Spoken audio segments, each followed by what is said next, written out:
Assalamualaikum warahmatullahi wabarakatuh. Di sini kami dari kelompok 5 akan menjelaskan dataset kualitas kopi.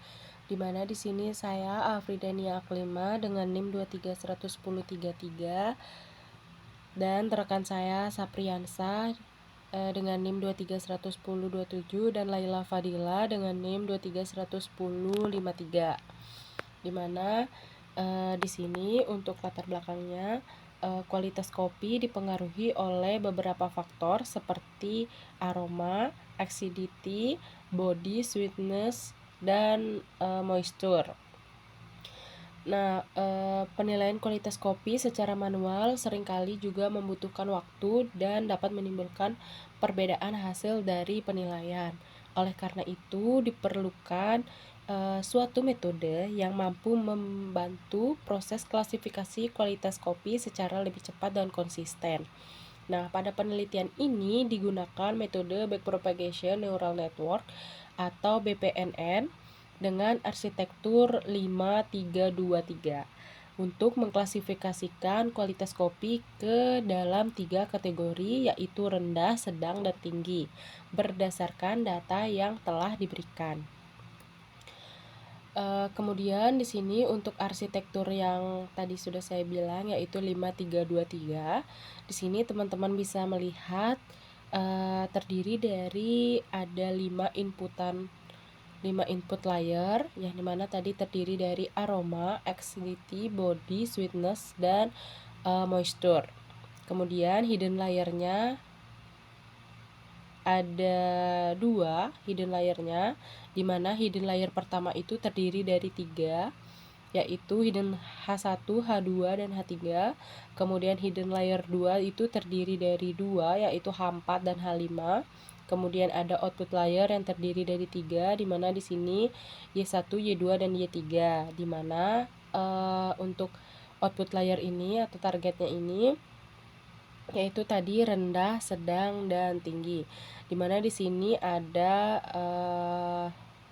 bobot-bobotnya, dimana di sini tadi saya taruh itu X itu inputan, kemudian HJ ini itu yaitu neuron pada hidden layer 1 yaitu 1 sampai 3 yang ini. Kemudian ini ada bobot dari input ke hidden layer 1, bobotnya itu WIJ yang ini, dari sini ke sini. Begitu juga yang WJK dan WKL ini. Selanjutnya di sini ada parameter awal, di mana di sini parameter awal neural networknya ada arsitekturnya, kemudian jumlah inputnya ada 5, hidden layer 1, dan layer kedua, terus jumlah output atau Y-nya. Nah, kemudian jumlah outputnya tadi kan 3, dimana rendah itu 1, 0, 0, kemudian sedang itu 0, 1, 0, tinggi itu 0, 0, 1. Kemudian ada fungsi aktivasinya yaitu sigmoid 1/1 ditambahkan E pangkat min X. Kemudian ada learning rate-nya yaitu 1,0, kemudian ada optimizer-nya SGD, stock hits gradient di scans. Kemudian ada update bobot, itu W baru sama dengan W lama dikurangi dengan learning rate alpha dikalikan gradien. Kemudian target akurasinya 100, kemudian EPO mencapai 100 yaitu 19, total EPO-nya ada 23. Kemudian ada normalisasi yang min dikurangin max-nya, kemudian ada jumlah data trainingnya itu 77, jumlah data validasi ada 19, jumlah data testingnya ada 5, kemudian ada encoding atau targetnya itu rendah, sedang, dan tinggi. Ini rumusnya itu ada T rendah ini. Kemudian ada nilai minimal maksimal normalisasinya, di sini teman-teman bisa lihat. Kemudian ada bobot awal W1 dari input ke hidden layer 1, ini nilainya X1-nya itu H1 ada 0,248357, kemudian yang H2-nya ini juga yang H3-nya, dan biasnya itu 000. Kemudian ada bobot awal W2 di mana itu dari hidden 1 ke hidden 2. Teman-teman bisa lihat di sini. Kemudian ada bobot awal W3 di mana itu dari hidden 2 ke output. Kemudian ada bobot akhir W1 dari input ke hidden layer 1. Selanjutnya di sini ada yang bobot akhir W2 dari hidden 1 ke hidden 2 seperti yang tadi sudah saya bilang. Kemudian untuk selanjutnya data Excel-nya akan dijelaskan oleh teman saya Sapriansah. Oke, selanjutnya saya Sapriansah dengan NIM 231027. Dari sini saya akan menjelaskan bagian Excel-nya. Di sini ada pertama itu ada arsitektur yang kita pakai. Nah, kita pakai 5 3 2 3. Jadi mana 5 itu adalah input. Terus hidden layer pertama itu ada 3 neuronnya, terus hidden layer kedua itu ada 2 neuronnya, terus ada 3 outputnya. Terus ini ada untuk parameter awal ada learning rate, kita pakai 1 di sini, terus ada update bobot, rumus untuk update bobot. Di sini ada bobot awal. Nah, di sini ada parameter bobot awal. Nah, di sini kita menggunakan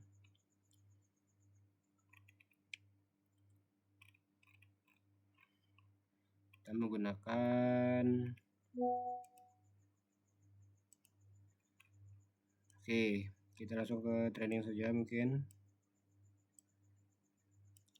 Data yang pertama itu untuk 5 outputnya, terus ada target. Sini target outputnya ada rendah, sedang, dan tinggi. Untuk data yang pertama itu ada dia sedang, terus ada WH1, WH2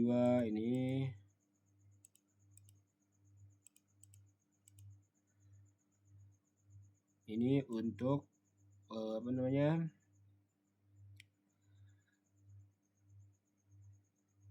kita lihat dia kan data yang pertama tadi ini dia sedang. Untuk kualitas kopi dengan outputnya kayak gini dia itu sedang, inputnya kayak gini dia outputnya sedang. Terus kita lihat untuk sini ada kelas. Nah, di sini dia prediksi sedang, maka untuk correctnya ini 1, berarti betul. Untuk akurasinya di sini 35% ya.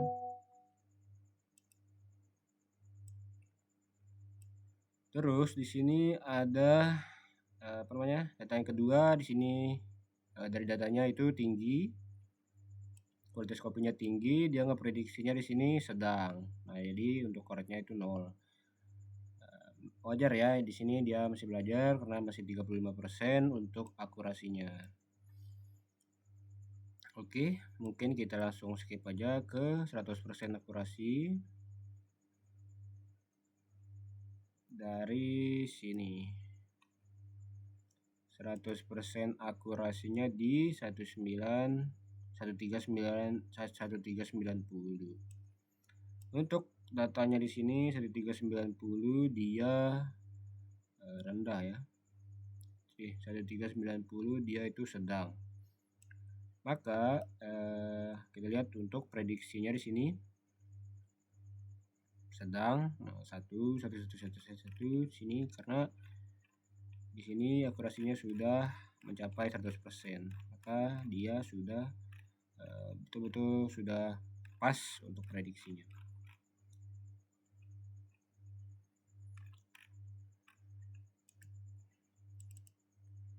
Kok hilang ya?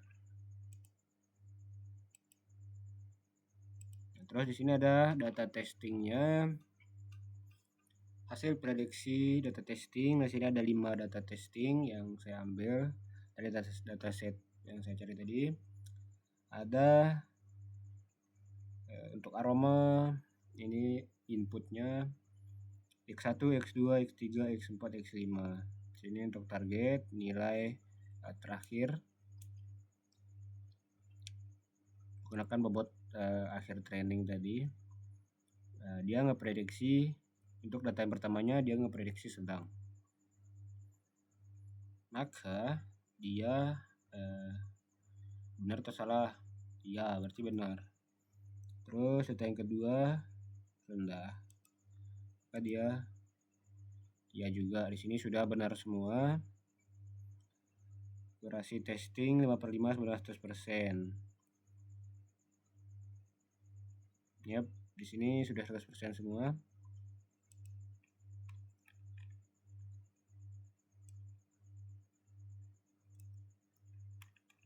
Untuk ngebug untuk validasinya kok ngebug ya.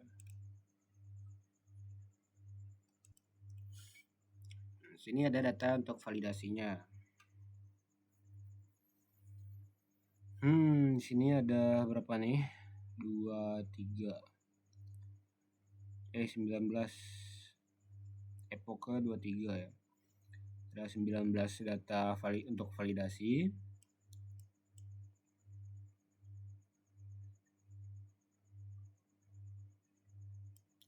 Sampai los ini.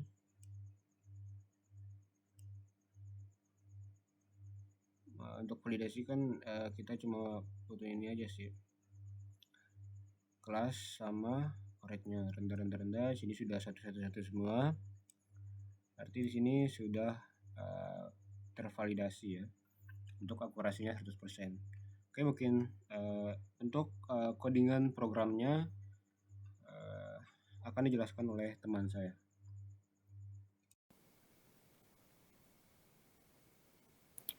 Selanjutnya, saya Laila Fadila dengan NIM 23-11053. Nah, jadi pada bagian awal program, kita melakukan import beberapa library yang akan digunakan. Nah, jadi library NumPy digunakan untuk membantu perhitungan matematis dan operasi matriks yang menjadi dasar dalam jaringan saraf tiruan. Selanjutnya, kita menggunakan library OpenPyXL untuk membuat file Excel secara otomatis. Nah, kemudian library time digunakan untuk menghitung lama waktu eksekusi program. Nah, jadi di sini ada bagian dataset training. Nah, jadi pada bagian ini kita mendefinisikan data training yang digunakan sebagai data pembelajaran untuk jaringan saraf tiruan. Nah, setiap baris data terdiri dari 5 atribut, yaitu aroma, acidity, body, sweetness, dan moisture. Sedangkan ada 3 target dari dataset ini, yaitu kategori rendah, sedang, dan tinggi. Kemudian pada bagian validation raw atau dataset validasi, terdapat data validasi yang digunakan untuk mengevaluasi hasil pelatihan model. Jadi data ini tidak ikut dilatih, melainkan hanya digunakan untuk mengukur kemampuan model dalam mengenali pola baru.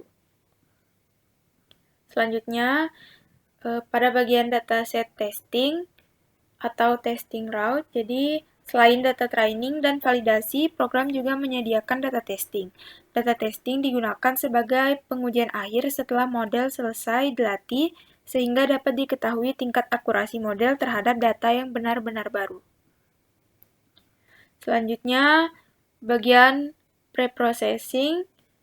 Nah, jadi di sini merupakan fungsi sigmoid yang digunakan sebagai fungsi aktivasi pada jaringan saraf tiruan.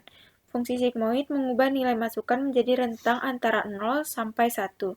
Jadi rentang ini sangat sesuai untuk proses klasifikasi.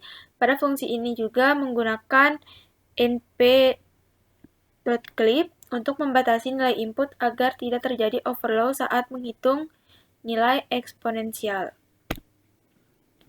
Kemudian bagian fungsi encode, jadi karena komputer tidak dapat langsung memproses data kategori berupa teks, maka label dari dataset kualitas kopi ini diubah menjadi bentuk numerik menggunakan metode one-hot encoding. Jadi kategori rendah diubah menjadi 100, sedangkan kategori sedang menjadi 010 dan kategori tinggi menjadi 001. Nah, kemudian kita memisahkan input dan target. Jadi pada bagian ini kita memisahkan data input dan data target. Jadi 5 kolom pertama diambil sebagai variabel input, sedangkan kolom terakhir diambil sebagai target yang akan dipelajari oleh jaringan saraf. Jadi di sini juga kita menentukan nilai minimum dan maksimum menggunakan fmin dan fmax. Nah, jadi baris program ini digunakan untuk mencari nilai minimum dan maksimum dari setiap atribut. Nilai tersebut akan digunakan pada proses normalisasi data menggunakan metode min-max. Kemudian, normalisasi data menggunakan extract. Jadi, pada tahap ini dilakukan normalisasi data agar seluruh atribut memiliki rentang nilai yang sama, yaitu antara 0 sampai 1. Tujuan normalisasinya adalah untuk mempercepat proses pembelajaran dan meningkatkan stabilitas jaringan saraf. Kemudian, mengubah target menjadi matriks menggunakan ytrain.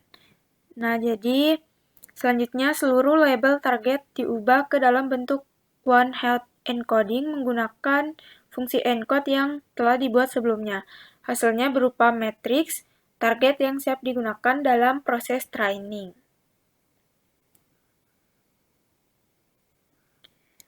Selanjutnya, pada bagian training SGD atau Stochastic Gradient Descent. Nah, jadi di sini inilisasi arsitektur jaringan. Nah, jadi di sini kita menentukan arsitektur jaringan saraf tiruan. Input layer atau fiturnya terdiri dari 5 neuron sesuai jumlah atribut. Hidden layer pertama terdiri dari 3 neuron. Hidden layer kedua terdiri dari 2 neuron. Dan output layer atau target terdiri dari 3 neuron yang mewakili 3 kelas dari dataset kualitas kopi. Kemudian learning rate yang ditetapkan sebesar 1 untuk mengatur besar perubahan bobot pada saat proses pembelajaran.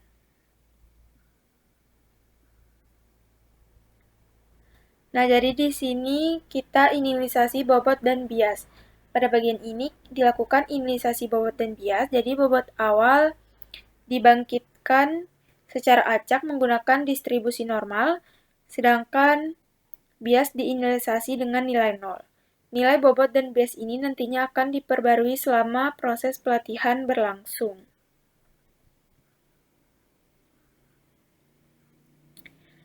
Nah, pada bagian for epoch in rank, max epoch, jadi di sini dilakukan perulangan epoch.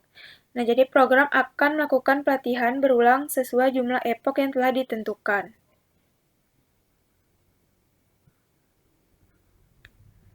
Kemudian, feed forward hidden layer pertama, yaitu Z extrain, kemudian A1 sigmoid. Nah, jadi pada tahap feed forward, data input terlebih dahulu diproses menuju hidden layer pertama. Nilai net input dihitung melalui perkalian antara input dan bobot, kemudian ditambahkan bias. Hasilnya dilewatkan ke fungsi sigmoid untuk menghasilkan output hidden layer pertama. Kemudian, feed forward hidden layer kedua, yaitu Z2 sigmoid Z2.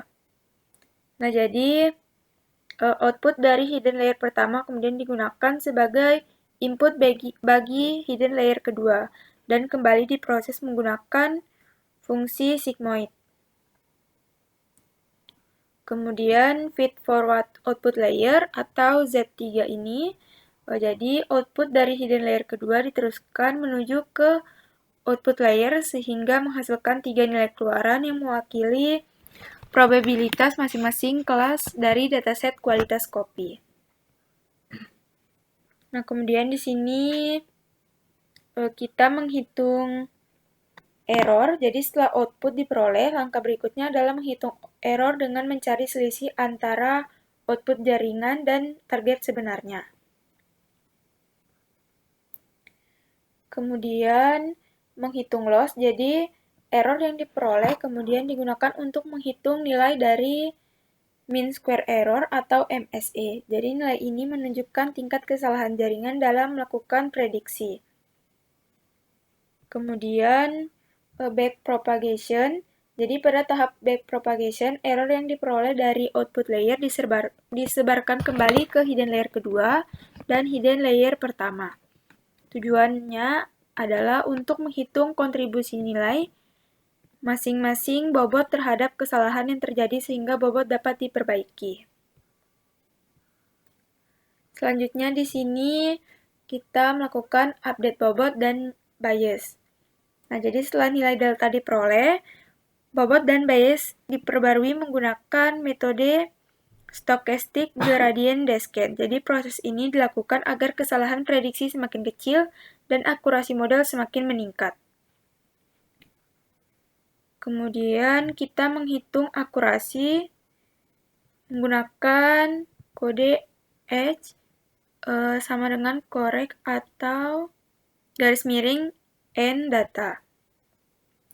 Nah, jadi pada akhir setiap epoch dilakukan perhitungan akurasi. Akurasi diperoleh dari jumlah prediksi yang benar dibandingkan dengan jumlah seluruh data training.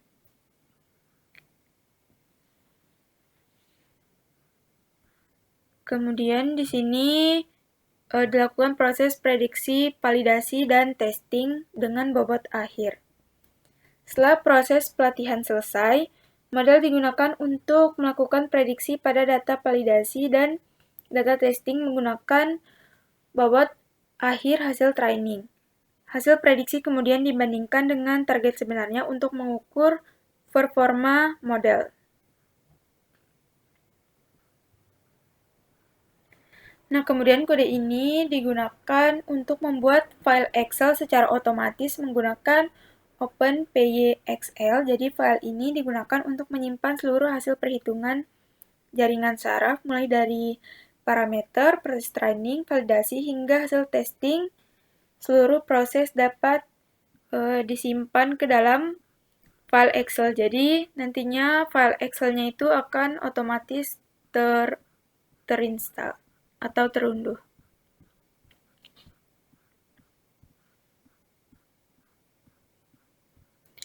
Nah, jadi ini output dari programnya.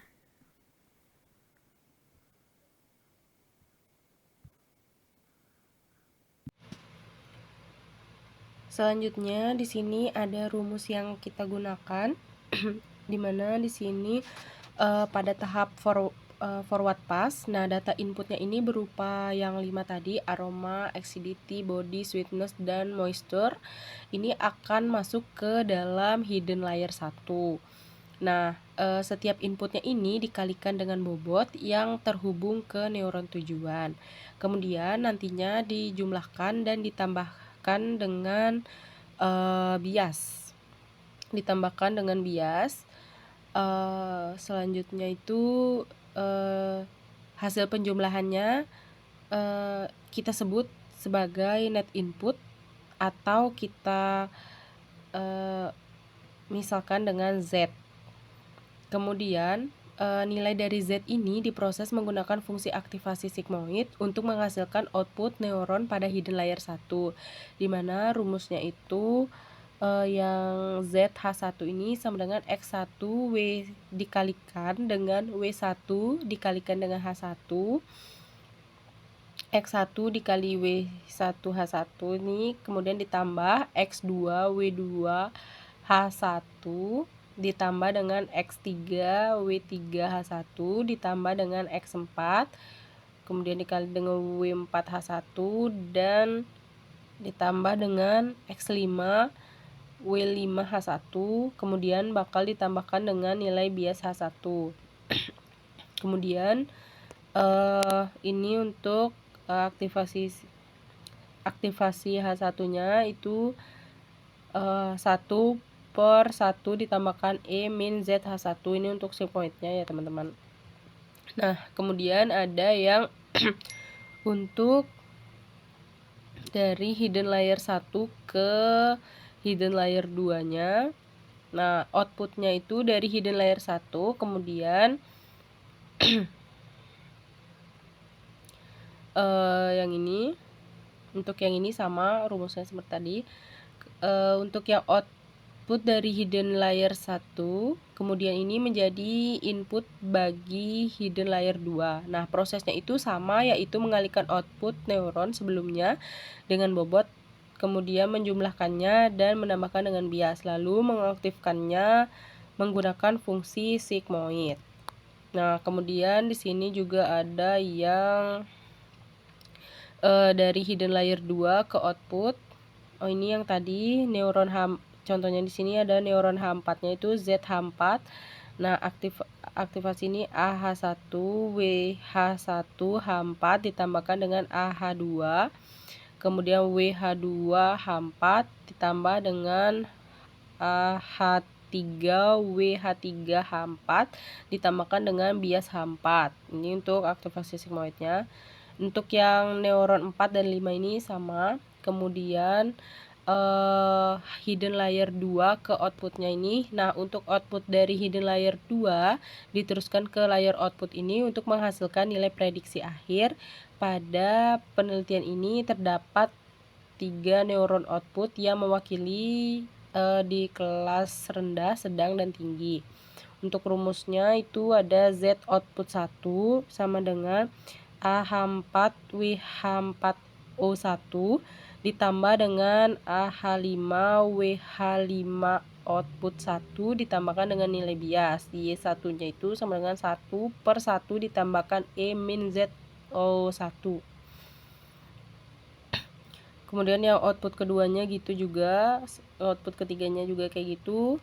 Kemudian ada yang loss function, dimana di sini hitung error setiap outputnya terlebih dahulu, yaitu error 1 sama dengan Y1 dikurangin T1, Y2 dikurangin T2, kemudian error 3-nya sama dengan Y3 dikurangin dengan T3. Kemudian untuk loss-nya itu E1 kuadrat ditambah E2 kuadrat ditambah E3 kuadrat baru dibagi dengan jumlah dari errornya itu ada 3, maka dia dibagi dengan 3. Nah, setelah memperoleh hasil dari prediksi, langkah selanjutnya itu teman-teman menghitung error yang diperoleh dari selisih dari ini tadi kan, yang menghitung error ini. Terus loss functionnya yang ini. Nah, nilai error ini digunakan untuk menghitung loss menggunakan mean square tadi, error atau MSE-nya. Nah, semakin kecil nilai loss-nya ini, maka semakin baik hasil prediksi jaringannya. Kemudian ada yang delta output, dimana di sini delta outputnya ini pertama-tama ini dihitung dulu delta pada layer outputnya. Delta ini menunjukkan seberapa besar kontribusi error pada masing-masing neuron output. Perhitungan dilakukan menggunakan error dan turunan fungsi dari sigmoid. Ini delta outputnya. Teman-teman lihat sini. Kemudian ada delta hidden layer 2. Ini delta hidden layer 1 dan layer 2. Nah, setelah delta outputnya ini diperoleh, errornya ini disebarkan kembali ke hidden layer 2 menggunakan metode sign rule. Nah, nilai delta pada hidden layer 2 diperoleh dari kombinasi delta output yang terhubung dengan neuron tersebut dan dikalikan turunan fungsi sigmoid. Di sini teman-teman bisa lihat delta H4 sama dengan delta output 1 WH4O1 ditambah dengan delta output 2 WH4 output 2 ditambah dengan delta output 3 WH4 output 3 AH4 kemudian 1 dikurang AH4. Begitu juga yang untuk neuron untuk neuron H5-nya. Kemudian di sini yang delta hidden layer satunya, proses backpropagation-nya ini dilanjutkan ke hidden layer 1. Nah, delta pada layer ini dihitung dari delta hidden layer 2 yang terhubung dengan tujuannya adalah mengetahui seberapa besar pengaruh setiap neuron terhadap error akhir. Di sini teman-teman lihat, itu yang delta hidden layer 1, yang delta H1, delta H2, dan delta H3-nya. Kemudian ada juga yang gradien bobot.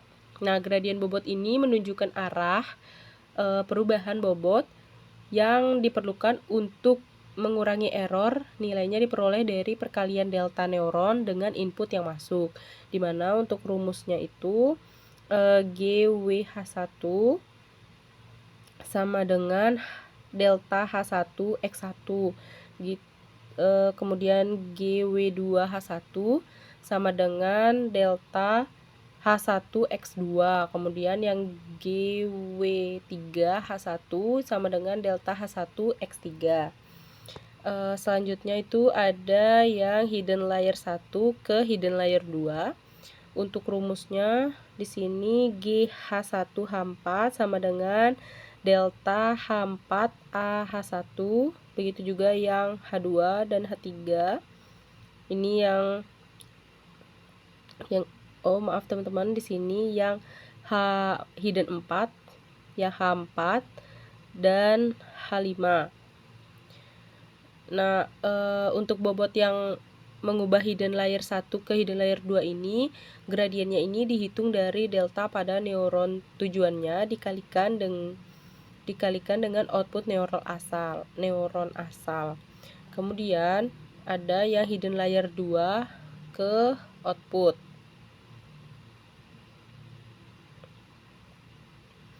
Kemudian ada untuk update bobot dan bias. Update bobot dan bias ini rumusnya W baru sama dengan W lama dikalikan dengan learning rate dikali dengan G. Nah, setelah gradiennya ini diperoleh, bobot akan diperbarui menggunakan learning rate atau laju pembelajaran. Tujuannya ini agar bobotnya itu bergerak ke arah yang dapat memperkecil error. Kemudian ada update bias, di mana update bias ini bisa juga diperbarui pada setiap iterasinya. Nah, pembaruan bias ini dilakukan menggunakan nilai delta sehingga jaringan dapat belajar lebih baik pada proses pelatihan berikutnya. Jadi kesimpulannya, berdasarkan percobaan yang telah dilakukan, metode Backpropagation Neural Network atau BPNN mampu digunakan untuk mengolah data kualitas kopi dan menghasilkan prediksi ke dalam 3 kategori, yaitu rendah, sedang, dan tinggi. Modelnya dibangun menggunakan 5 neuron input, 2 hidden layer, dan 2 neuron, serta 3 neuron output. Nah, melalui proses forward pass dan backpropagation, bobot dan bias diperbarui secara bertahap sehingga nilai error semakin kecil. Dengan demikian, Backpropagation Neural Network dapat membantu proses klasifikasi kualitas kopi menjadi lebih terstruktur dan mempermudah pengambilan keputusan berdasarkan data yang tersedia. Mungkin sekian yang dapat kelompok saya sampaikan. Kurang lebihnya mohon maaf. Wassalamualaikum warahmatullahi wabarakatuh.